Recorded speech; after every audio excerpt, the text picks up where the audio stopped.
Oh Christmas tree, bah humbug.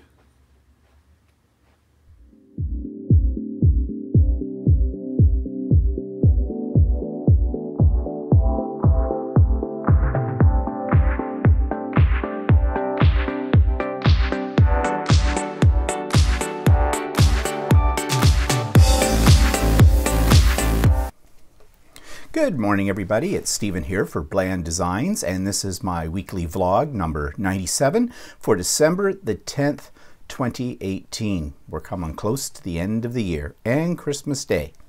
Bah humbug. Okay, so what are we going to start with? Well, let's talk about my latest projects. Again, the modern quilt is almost done. Not showing it to you until it is finished. It's I've got it all pieced together, I got it layered, and I started the quilting on it. So I just had to finish up the quilting and get the binding on it, and then I can do the big reveal. And quite frankly, I'm very happy with it so far. Hope I don't blow it. The Sydney bag, on the other hand, this is what, as Walter calls it, my purse, my satchel class. We have one class left this week, and we're not going to be done. Last week, I was the only one in the class, which was kind of nice because I got personal attention, and it was kind of good because what we did last week I found very complicated. I've been struggling with this bag. I mean, not horribly so, but this is something I don't think I could have done without taking a class. Like just doing it from the pattern, I don't know if I'd ever figured that out. It's been a good experience in the sense that I'm learning some very interesting techniques. This is outside of my comfort zone, as I've said before. It's not a quilt, it's an actual bag, and it's not a tote bag. It's a zippered bag with several zippers actually, and sections to it, and it's lined, and it's got cargo pockets on the outside and a slip pocket on the other side of it. It is an involved bag. It even has hardware, you know, little D-rings and things like that, and snaps and stuff that go on it. So the instructor, I think she feels that we're not going to get it done in this last class either, so she was talking about having an extra class, probably to finish it up. We'll see. It depends on how this week goes. I'm hoping I can get the majority of it done in the next class, because, you know, I'm classed out, really. I kind of overdid it in the last few months with classes. Basically, I've been taking 3 classes a week for 6 weeks, about. So, yeah, I'm a little worn out from the classes. Doesn't mean, though, that they weren't worth taking, because they definitely were. I've learned a lot about a lot of things. It's almost overwhelming. So when the Sydney bag gets done, you will see it as well. Now, one thing I will show you are some more Christmas things I've been doing. So I decided I would do a couple of towels for our guest bathroom, and I just went to Yisk and I bought a couple of towels. Their colors are usually kind of crappy, but this color's not bad, and I embroidered a snowman on it, and I did 2 of these. And these are just cheap towels. I think they cost like $2.39 a piece, but they just, you know, add to the Christmas decor in the bathroom that's off from our rec room, which is the only room in the house that I decorate. And if you saw Stephen and Walter live yesterday, you heard me talk about that as well, about decorating. And I do have a video later on about, or what I have decorated, showing you what I've decorated. The other thing that I did was I made some Christmas napkins. Now, you know, I was working on these ones that I have embroidered, but, oops, get them in the shot. But these take a long time to embroider. And although they're very pretty, I've decided that with the number of napkins I could possibly need on Christmas Day, probably 12 or 13, I didn't have the time. Because each one of those little embroidery designs takes pretty much an hour to do. And I do 2 of them, one on opposite corners of the napkin. So, you know, you're a couple of hours on a napkin. And yeah, it eats up time. So when I was going through my Christmas decorations for this year, I did come across some napkins that I had forgot that I made last year. Now last year I hadn't taken a sewing class, but I had that older serger that was my sister-in-law's, and so I had made up these napkins. And they were okay, but the problem was they were only one-sided, meaning that I didn't realize that you don't necessarily, well, it's very difficult to find material, fabric, that is printed on both sides. I mean, you could use batiks, but I'm not using batiks for napkins. They're too nice. But then I learned in my serger class later on that you put two pieces of fabric together and then serge them together so you have double sides. So I had 8 of these napkins already made, 8 or 6, I don't know, something like that. So what I did was pulled them out, laid them on top of each other, and re-serged them. So now they are double-sided. See the things you learn? So I have a few of these. So what's going to happen is my table, and that was really good. I'll be right back.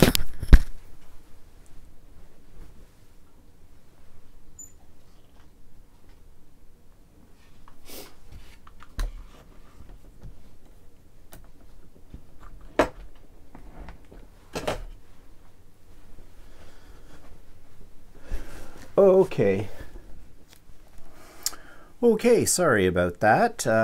My iPad decided to take a little bit of a trip and onto the floor. I could cut that part out, but I think it's kind of funny, so I'm leaving it in. Anyways, if that didn't wake you up, nothing will. So what we were talking about, napkins. Okay, so I have a pile of napkins, but they're all different. And that's okay. I think that'll add a little fun to the table. I kind of like the idea of doing that sort of eclectic look on a table where it's not all matchy-matchy kind of thing. And it's Christmas and things should look festive, so the heck with it. We're going to have different types of napkins. Okay, and what else have I been making? Oh yes, you know, I showed you the Christmas towel. Okay, this. All right, here's the first version. This is an in the hoop embroidery thing. Now at first glance you're going to say, oh, that's really cool. Oh no, it's not. There are so many mistakes in this. Like look at this at the top. Horrible, horrible. And the reason this happened was it started out good. Look at the back. I made a mistake here on the back too. Notice those are not supposed to be. They're all supposed to be this color. And I did this wrong as well. It was a fairly complex design, although once you got going it was pretty easy. But the problem was I used something called water soluble stabilizer. That's what it recommended. And the reason being is when you get up here, some of your stabilizer will hang out over the edges, and you can only cut it so close before you end up cutting your satin stitches, and then it's game over because satin stitches all fray out and the whole bit. So you take a Q-tip dunked in water and you just wipe it across that and it dissolves it because it's water soluble. So I did that. That was before I got into this hideous thing here. I'll explain that in a minute. Problem with water soluble is it's basically a glue, and I probably overdid it in my zeal to get the water soluble stuff off, and so some of that residue stayed on the corners, and when it dried the corners kind of curled up and they were really stiff. I also had one spot that didn't join correctly and I didn't notice that, and I thought, well, I'll put a little fabric glue on down that, or maybe use a magic marker on it to match the color and no one will notice. So next day I find that all this water soluble stuff is dried and my ends are all kind of crinkly, and I tried to steam them out and that didn't work very well, so I thought, the heck with it. There's a whole lot of water soluble stabilizer in between the layers in this, so let's dunk it in the sink and give it a good wring out. So I did that several times. That loosened it up and whatnot. Then I decided, okay, let's throw it in the dryer. So I throw it in the dryer. In the process of throwing it in the dryer, and because there was this water stabilizer in it, and I hadn't really gotten it all out by just dunking it, rinsing it, and wringing it, this came out of the dryer like this, and stiff. stiff, stiff, stiff, and it was all crinkly and whatnot. And I thought, okay, let's throw it in the washing machine on express wash and give it a good wash. That'll get all the water soluble stabilizer out and dry it, and we'll be fine. No, we're not fine. Okay, so I put it in the washing machine, I put it in the dryer, and yes, it all came out, all the stabilizer came out, and that was great, except so did all my lines of stitching on many of these parts. It had all separated. Now, it was like it hadn't caught underneath where it was supposed to. And I thought, well, why is that doing that? So I decide I'm going to fix this. I'm going to put my satin stitch on my sewing machine, and I'm going to go around those areas. So I started going down. They pulled out from the edges here, so I put another line of satin stitching down here. Well, if you put one on, you got to do it on them all, right? So I went all the way around thinking, hey, this will make it look like it was supposed to be that way in the design. Yeah, well, didn't work so well when I got down here because some of us had pulled up from here. So you can see there's a line of satin stitching. It's not quite matching. And I tried the same up here at the top, and that's where it went terribly wrong. And then I got the big thread nest up here, and that threw it all off. So I tried to go over it. That didn't work. It wasn't pulling through my sewing machine properly. I thought about it later, probably should have used a walking foot instead of just the F foot on here because you need the extra pull because there's layers and they slide. And it just is an utter mess in this. So we were doing this in the class on Saturday. I did this on the Friday before the class because I want to test it out to see what problems I might have and troubleshoot them before I got there. And I certainly had a lot of trouble with it. So in the class, I did a new one. And I had to bring it home and finish it, but this is what it's supposed to look like. This one is done properly, okay? This is what it's supposed to look like. This is the back, got the things in the right spot. So really cool. And now that I know the pitfalls of all this, I might make another one. And I think these will look really nice on my Christmas dinner table, you know, with something on them on top, sort of like, you know, centerpieces or something like that. So yeah, this one turned out. This one I'm just hanging on my design wall as a reminder of what can go terribly wrong if you're not careful. So those are the things that I have been up to making now. It'll be good when Christmas is over and I get back into making regular things again. Yes, I hate Christmas. Why am I making Christmas things? Because they're there. And the Christmas fabric's really pretty. So anyways. And I'm still on the water kick and no coffee. I haven't had coffee in a week, and I miss it. But my stomach has felt a little better. So, oops, hit the microphone. So I don't know if it was because of the coffee that I was getting the heartburn or whether it was my nerves or what was happening, but whatever. Right now, I'm feeling pretty good. So that's a good thing. Okay, so let's talk about design. Someone in Stephen and Walter Live a week or two ago mentioned this particular YouTube channel, Robeson Design, R-O-B-E-S-O-N. Not sure if it's Robeson or Robson. I think it's Robeson Design. Now, I had actually forgot about this lady. I had watched some of her videos way back a few years ago. It's where I learned how to make a Christmas wreath out of pages from a textbook, kind of a thing. She's got a lot of really great home decor ideas, but her stuff is professional. That's what she does for a living. I think she's an interior designer kind of thing.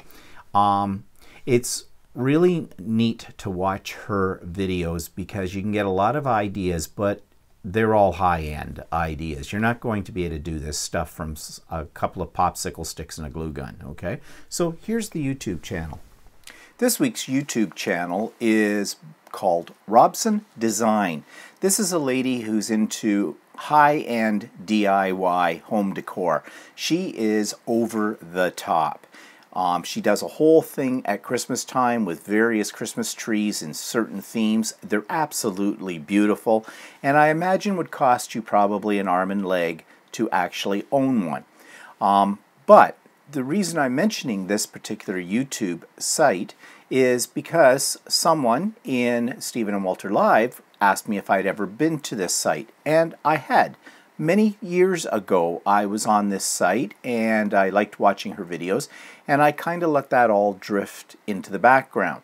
So I have renewed my subscription to her channel to see what new things she comes up with. But one thing that I did learn years ago was how to make a Christmas wreath out of textbook paper, and it turned out beautiful.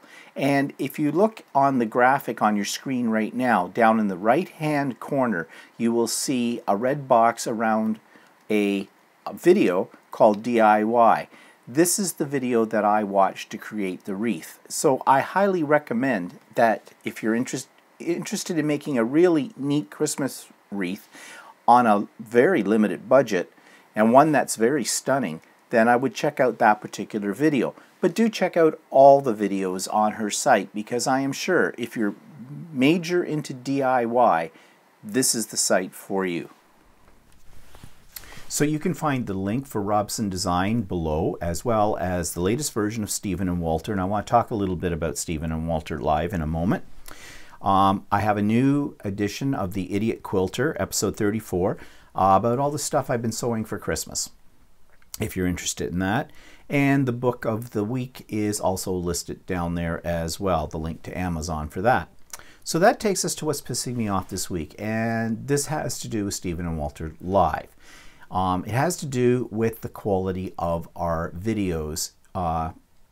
You know that we've been having trouble with it freezing up in the middle of the broadcast, and we've been trying to figure out ways to solve that problem. And thank you to those of you that sent us some suggestions.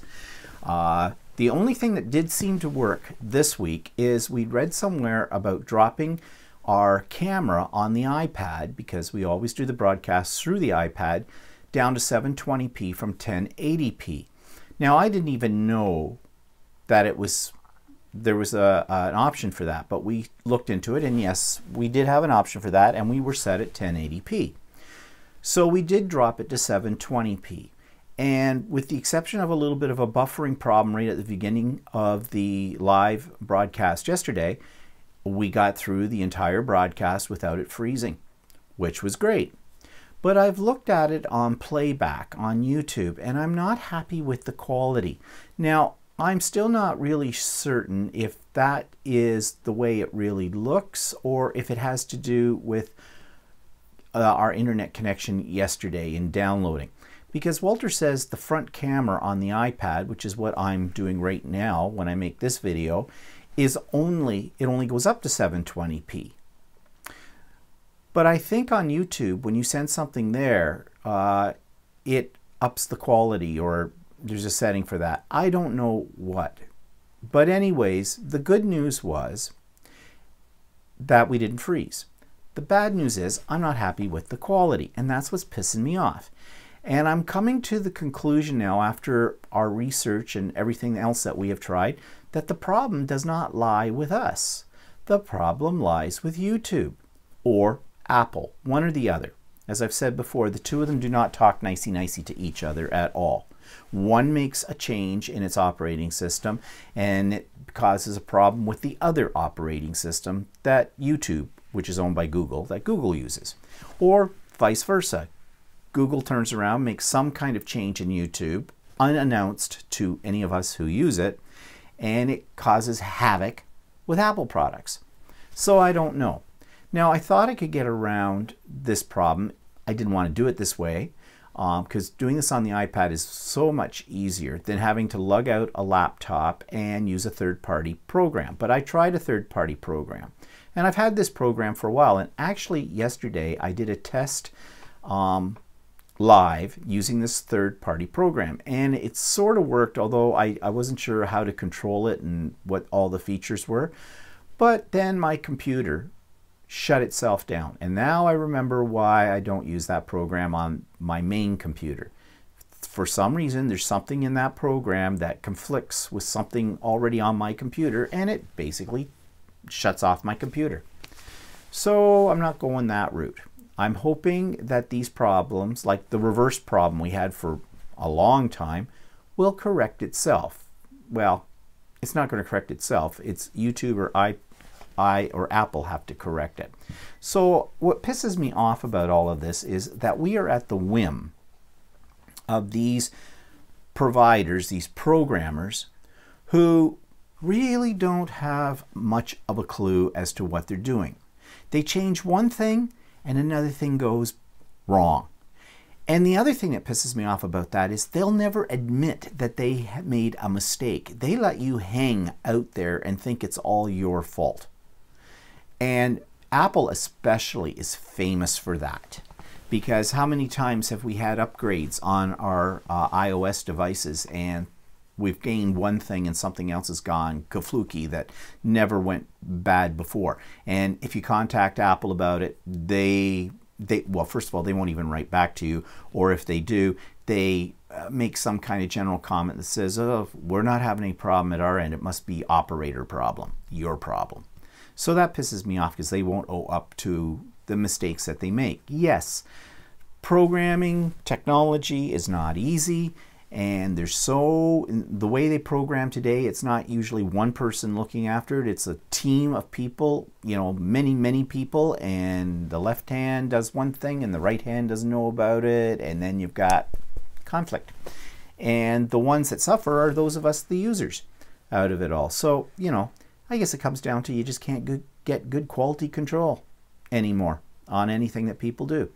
So I'm a little pissed off with this. I'm a little frustrated with it, but the silver lining on this was that we did not freeze up on Sunday during the live. Fingers crossed we don't have that anymore, and we'll just have to see about the quality issue and see if there's a way we can get around that, or if that will correct itself as well. I don't know. We'll see. Okay, so product review this week. Okay, I have a strange looking little device here that I will explain to you in a second. This. Now, what do you think this is? Is it a 3-hole punch? Nope, it's not that. Is it a paperweight? Nope, it's not that. So what is this? This is a rotary blade sharpener. Now, if you remember, I've had several rotary blade sharpeners. I had the little blue machine that you had ran off batteries and it's supposed to, you know, sharpen your blades. That didn't work. Worth a tinker's damn. I had a lot of problem with it. In fact, I have 2 of them because the one they shipped to me looked like it had been used and damaged, and I wondered if that was a problem.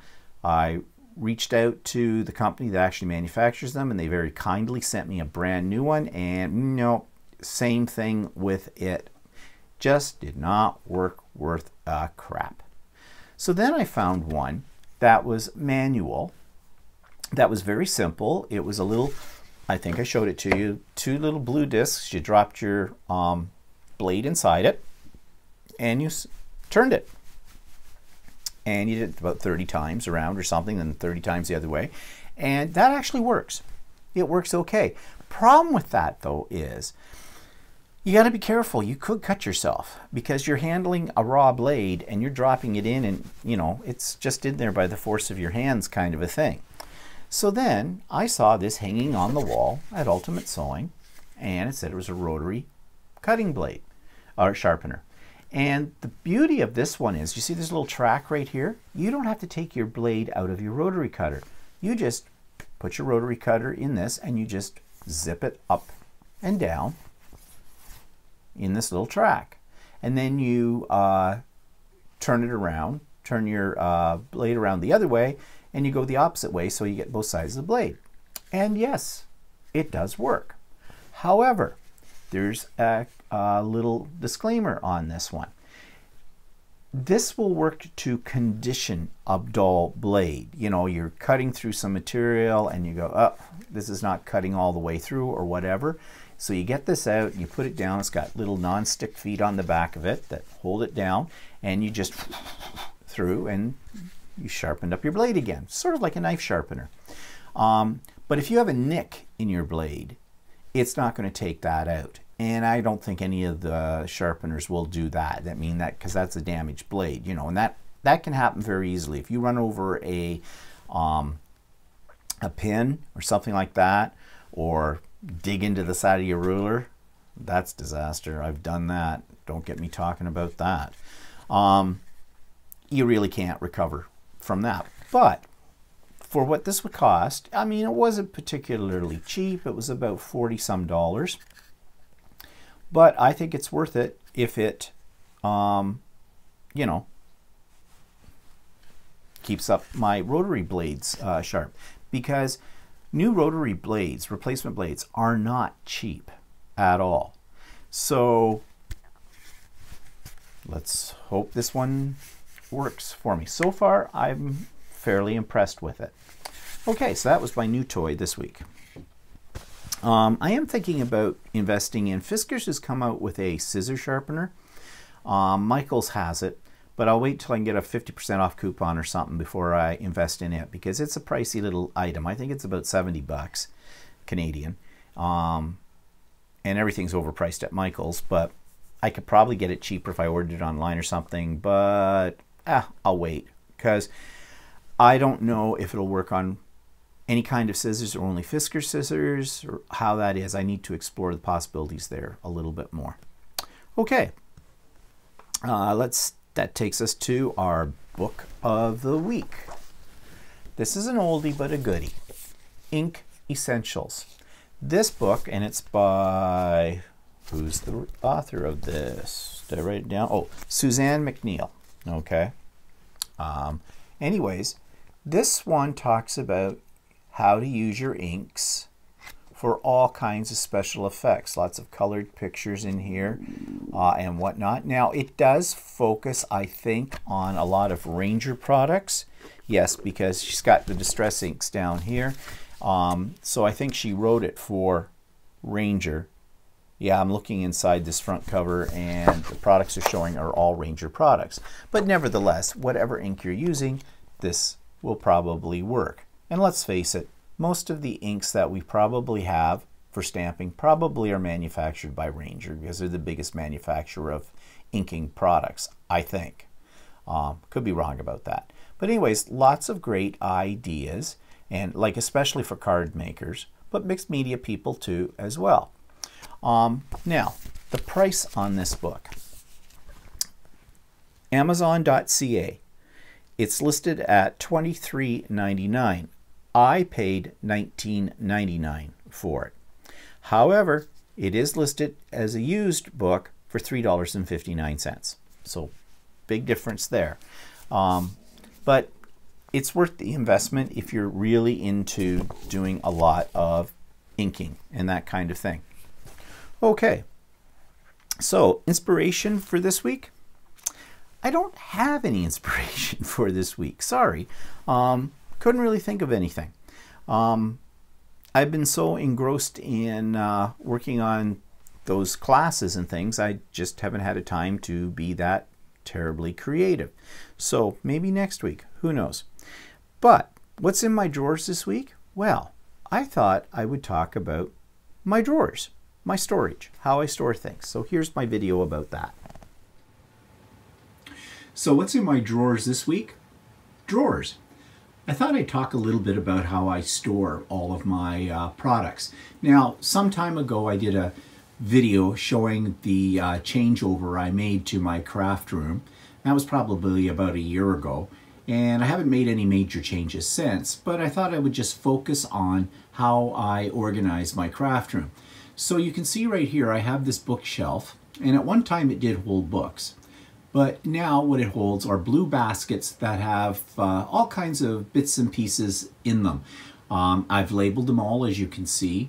Things like wire supplies, lettering and words, embellishments, ephemera, chipboard, that kind of thing. And as you move down the shelves, and in a moment you're going to see my camera tripod set up here, you can see that these are my rubber stamps. And below that are all of my albums. And to be honest, I haven't taken any of these albums out in quite some time to look at them, and I don't scrapbook much anymore, but there they are, all my albums and things. Over in this side, I have a drawer that holds all of my loose 12 by 12 papers, patterned papers, things like that. Again, I could do a major clean out of this kind of thing because these are papers I have not touched in a long time. And then I have specialty papers in this basket on top. And I also like to display artwork around this area because this is my inspiration room. So you have seen this before, the bulletin board with all of my tags and things on it. In here are most of my inks and my ink applicators. Of course, you know I love Tim Holtz, so of course I have an applicator for every one of my Tim Holtz inks, pretty much. I've got a few loose applicators sitting in this little brown box here because I can't get one of these stands anymore. Ranger stopped making them, which is too bad because I really like them and I could use a couple of more to fill out my set. But I guess for now, unless I see one somewhere on Amazon or something that's a reasonable price or someplace else or secondhand somewhere, then I guess for now those little ink applicators have to stay in that brown box. And down here, now I've got Christmas stuff on my table here, but you see where it says Distress Inks. This is an old cassette tape holder. And let me just move some of this stuff out of the way for just a second, if I can. Okay. I'm holding my camera for all of this. So you open this up, and these are all of my distress inks. I'm also keeping inks, other kinds of inks, the oxide inks and things like that, in these little baskets up above. So you can see that this makes a really nice holder for my inks. That was just the right size. Then I have miscellaneous drawers, plastic boxes, things like this. And I have a shelf in here that holds all my mixed media supplies, and above that, all of my reference books and magazines and things like that.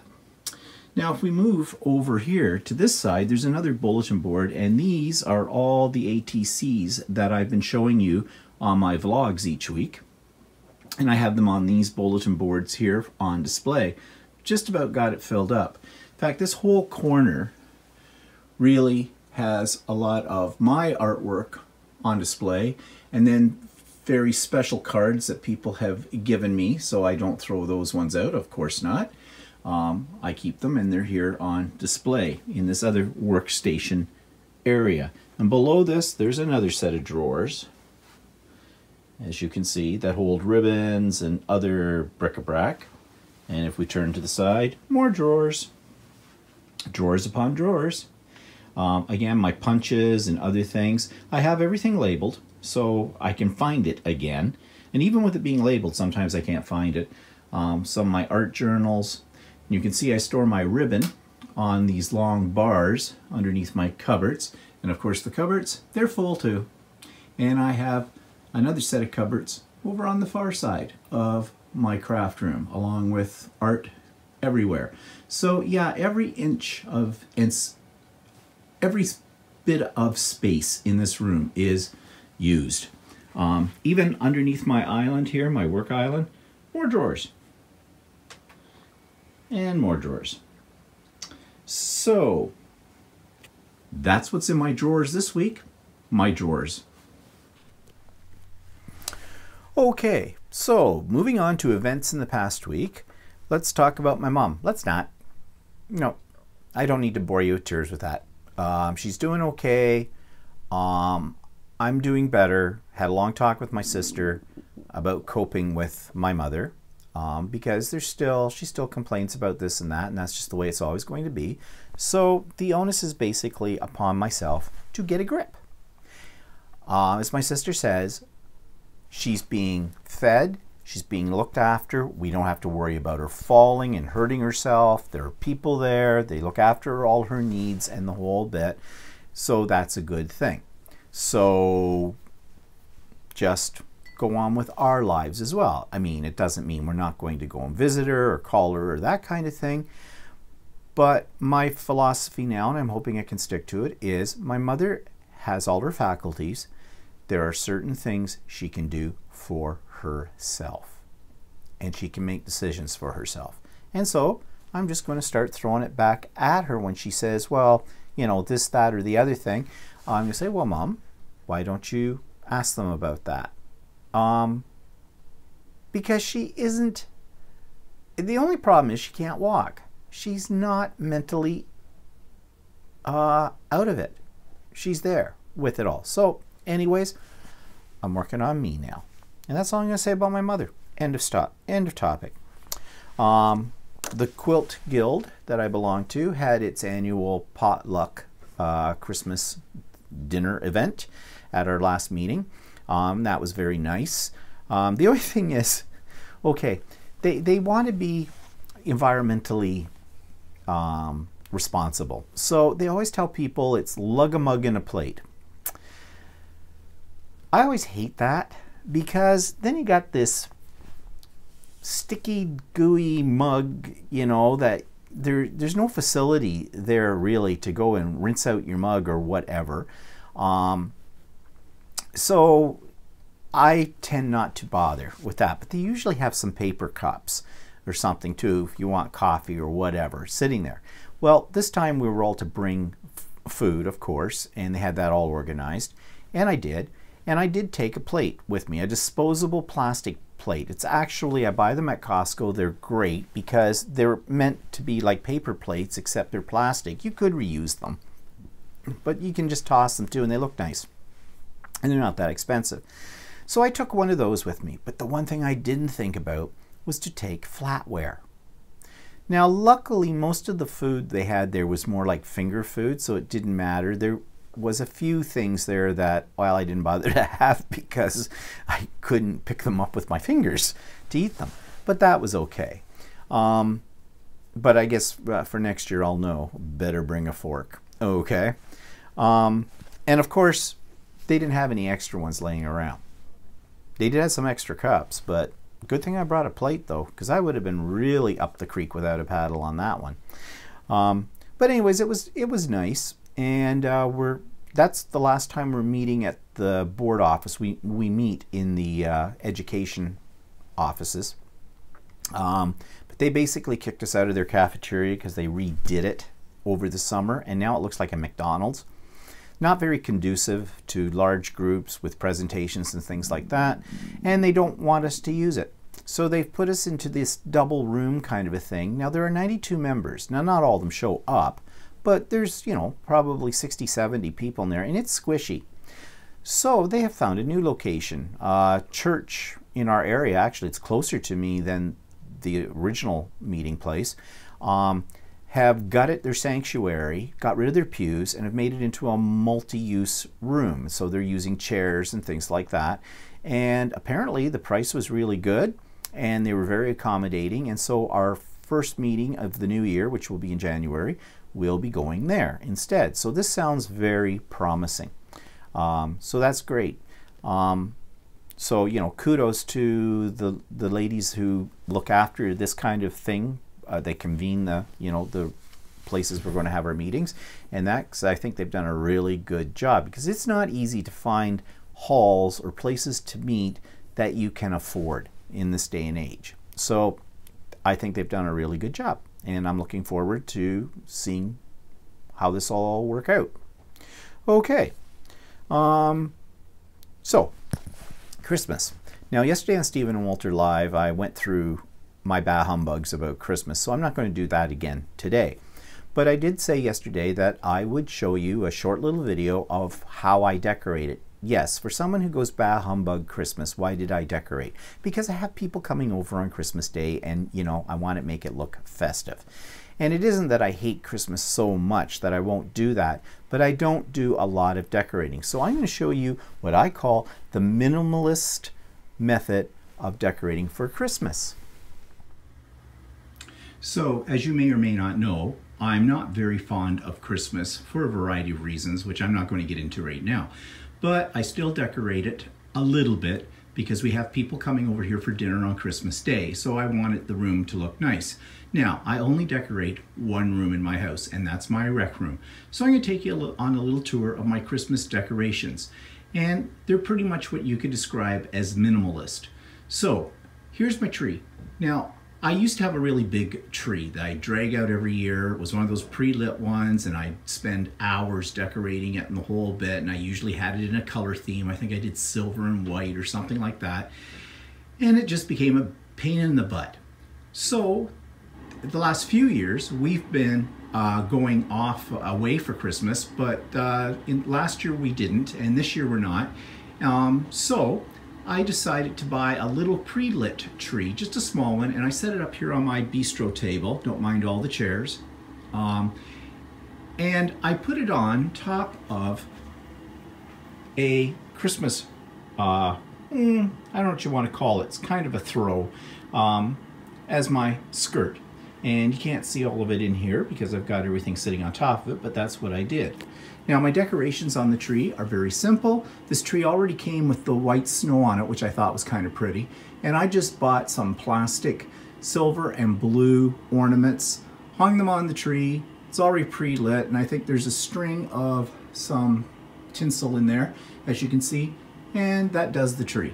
Okay, it's maybe not designer, but it's pretty enough, and it'll do, and it doesn't take long to put up or take down.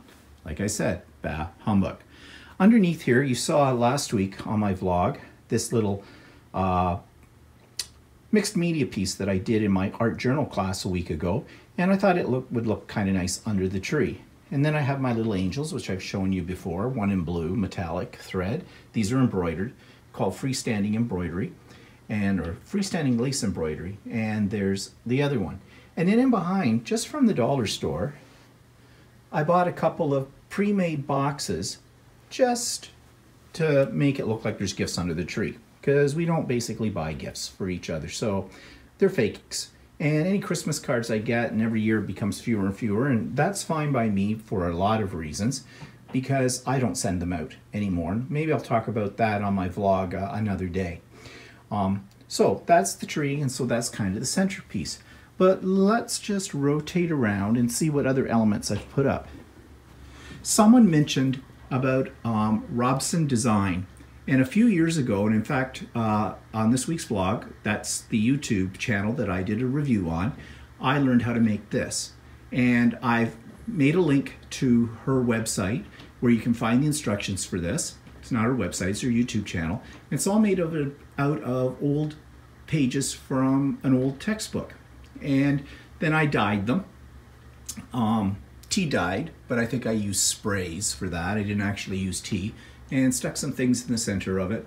And yeah, now this hasn't been out hanging on the wall for a couple of years, but I decided this year I'd get it out. Then I added little accent pieces here and there, nothing major and usually cheap. So like this poinsettia piece of a poinsettia, a fake poinsettia, fell out of a box. So I thought, hey, it'll look good between the candles. And I was playing around a year ago with what do they call those little plastic things that you put together and melt, pixel beads or something like that? Not pixel beads, forget what they're called, perler beads, that's it, perler beads. So I made some little snowflakes, and this is just a placemat, Christmas placemat, which was made by my sister-in-law many years ago, and I had a set of them, and I had a few extras, and so I just threw that down as a table topper. Over by the TV set, I have this garland, which I just stuck again some dollar store poinsettias into it, and it lights up as well. On the fireplace, I have a big wreath. Now this wreath I bought somewhere a long time ago, and it fits perfect right here over top of our fireplace. And some more cheap garland. Yes, I enjoy buying cheap stuff from the dollar store or wherever, because you know, I resent spending a whole lot of money on seasonal decor. It comes out for a few weeks once a year and you don't see it for another year. So I'd rather spend my money on other things. And quite frankly, I don't think the dollar store stuff looks any less impressive than the stuff you spend tens of dollars on at Michael's.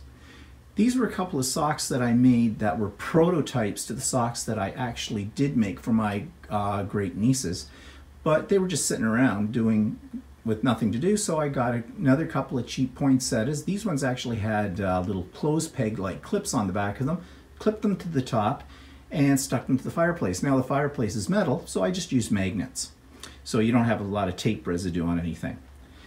This is very special. This little doggy I have had probably, well, for as many years as I've been with Walter. So about 35 years. In fact, I think I've had it even longer than that. I think I got him before I met Walter.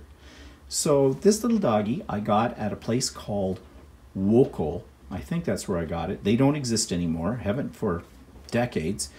And the fun thing about him is this.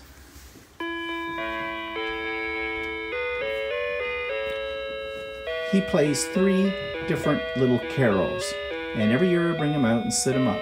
And his little heart glows with the music, I think. I don't know. Yeah. And to think this thing's still working after all these years. He's one of my favorites. Okay, doggy, it might be time to be quiet. Well, he may not be quiet. Oh, there he goes. Yep, he is quiet. Some leftover little poinsettias just stuck in a vase. Dressed up my candles with candle rings. Same over here, and another one of those placemats. And the last thing is, I'll take you over here,